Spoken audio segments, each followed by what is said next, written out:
Hari ni kita nak pergi Batu Kikir, kita singgah kat Senaling. Jom. Ikan bakar. Ikan bakar apa ni, Kak? Ikan bakar talapia. Oh, talapia. Macam-macam ada kat belakang tu.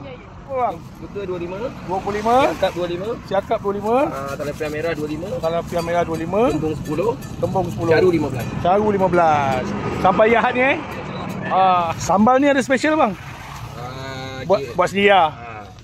Air tangan yang mak mentua lah. Oh, saya tengok ke depan tu penuh sambal ikan tu Tengok sambal ni, banyak sambal tu. Guys, nak datang kedai akak ni senang je.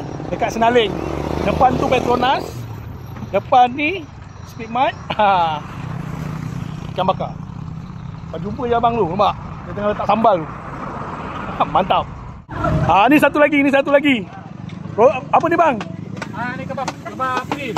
Woi, kebab bang Kebab grill. Orang yang berniaga pun handsome, nampak? Ini apa bang? Ni apa? Ni ayam, ni daging. Daging ni? Ni ayam. Oh ni lah. Ni daging. Okey, baik bang. Bang, harga macam mana? Harga satu keping RM5. Daging ayam campur semua RM5. Baik berniaga sampai hari apa? Besok saya lah. Besok lah. Hari ni kena datang Nanti kalau nak cari dekat Bastang Kuala Pilah. Bastang Kuala Pilah. Hari Khamis. Okey, memang berniaga situ lah. Tak tahu lah, 3 hari nak raya memang masuk.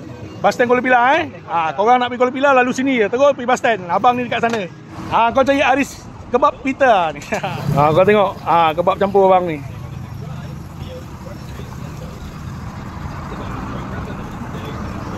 Daging tak ada sayur.